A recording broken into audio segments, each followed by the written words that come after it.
Hi, everybody, and happy Thanksgiving. This is Rick the Barkeep, and I want to introduce you guys to a new segment here at the Onyx Tavern, my new vlog series. The reason I'm doing this is, one, I have that restriction on my YouTube account that limits me to 15-minute videos, and since my podcasts go pretty long, I decided I want to try this new segment to work into that time limit. And specifically what I'm going to go ahead and do is I'm going to talk about episodes of Power Rangers and Super Sentai that I viewed. What we will be doing today is we're going to start with Megaforce, and by year's end I will do all the Megaforce episodes, and beginning in February we'll go ahead and do Super Megaforce. So within the next 2 years I hope to get all 40 episodes of the Megaforce saga done. And along with that, I'm also planning on doing Tokyo Ranger when it starts in February in Japan. And when I'm done with each of the seasons, I will go ahead and give you, I guess, kind of a general roundup on what I think of the series in general.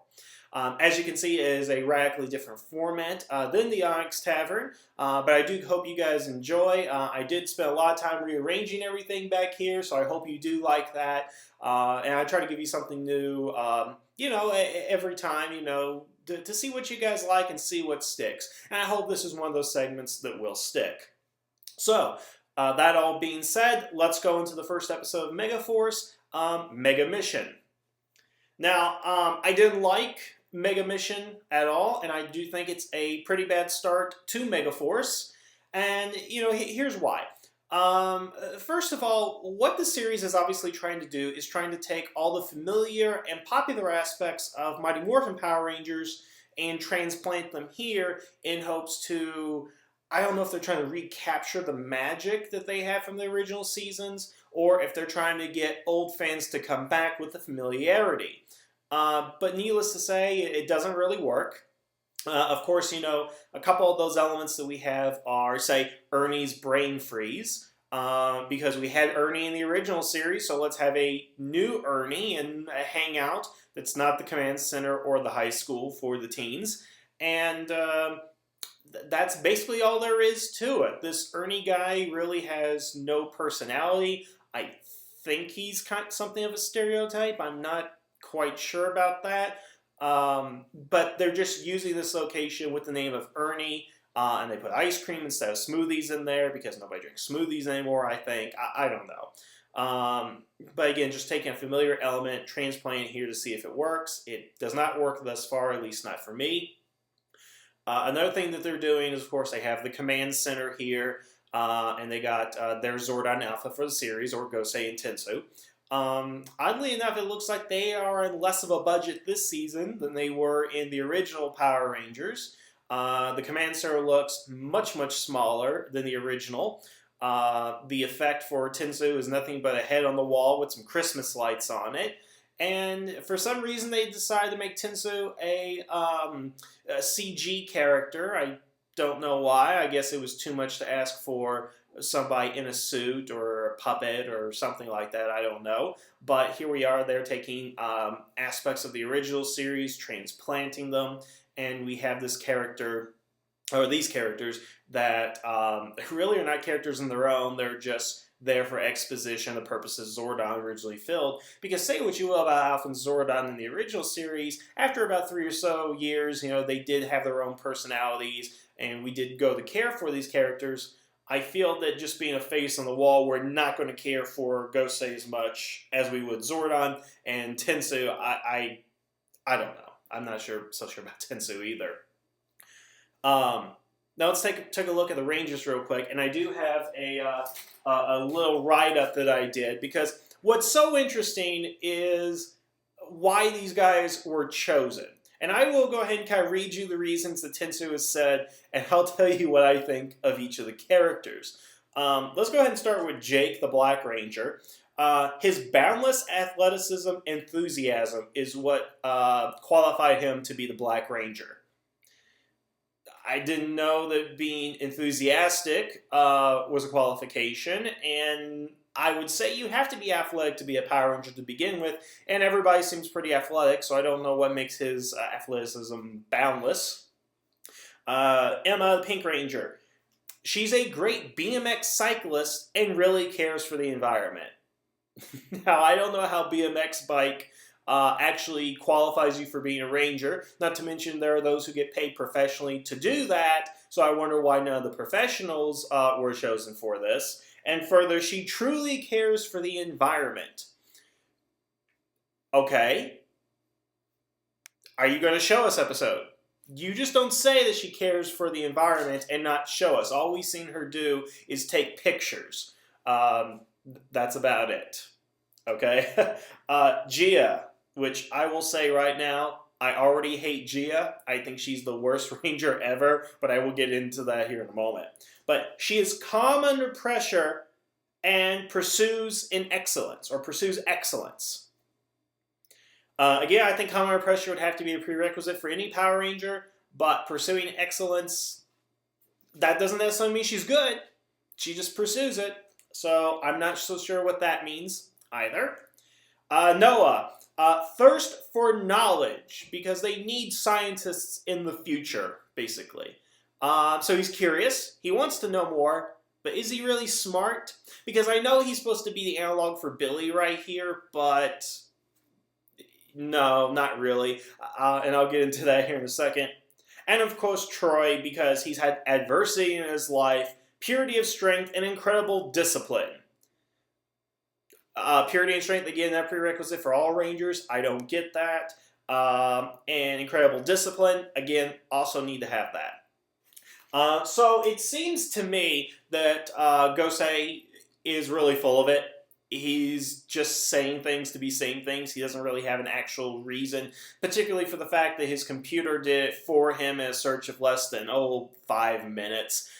All 6 billion people were looked through, and you only chose these 5. And you don't really have reasons for that. Yeah, I don't like these Rangers beginning with. First of all, Jake is probably the most interesting character of them all, just because he's very fun. He is enthusiastic, as they say. And he's trying to get the girl. And, I kind of sympathize with him a little bit. And I think that sympathy makes him my favorite character from the first episode, just because he does have a personality. The others, not really. Emma, she's a blank slate. Troy's kind of a blank slate. And the weird thing about Troy is he seems kind of dumb. He seems clueless more than anything. While I like his line that humans will survive anything, I don't like anything else about him. He is very confusing to me, at least in the first episode. I don't understand anything. And I hope they play into that line about adversity. I mean, does he come from a broken home? Was he homeless at some point? What's his story? I hope that will tie into something eventually within the series. We can go ahead and hope. I don't like Noah that much because, again, he's a smart guy, but I've never known anybody to answer a question with robots as the answer outside of screenwriting class. So that's a little confusing to me, just how he is. And it doesn't seem like he was saying it to have the right answer, but more to be different and to get acknowledged. And I didn't particularly care for that. And then there's Gia. Oh my goodness. So it seems what they're going to do with Gia is they're making her the perfect girl in a way. She's strong, she's intelligent, she's athletic, she's coordinated. She seems to have this precognition as well. So she's really kind of the Mary Sue of the series, it seems. And she just has this look in her eyes of this kind of, I'm better than you and I know it kind of look.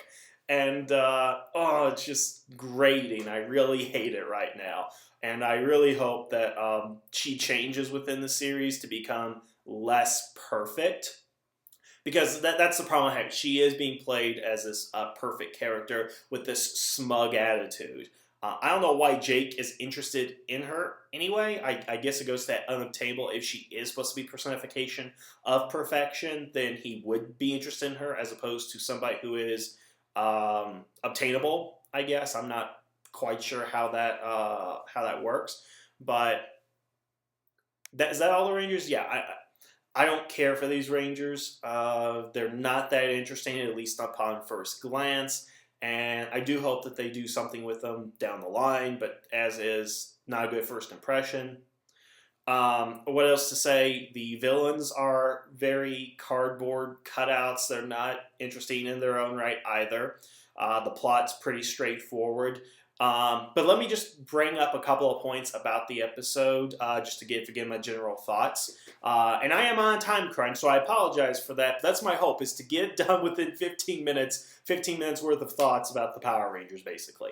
But the plot, very boring. I love when Go says basically, I awaken in extreme threats, basically.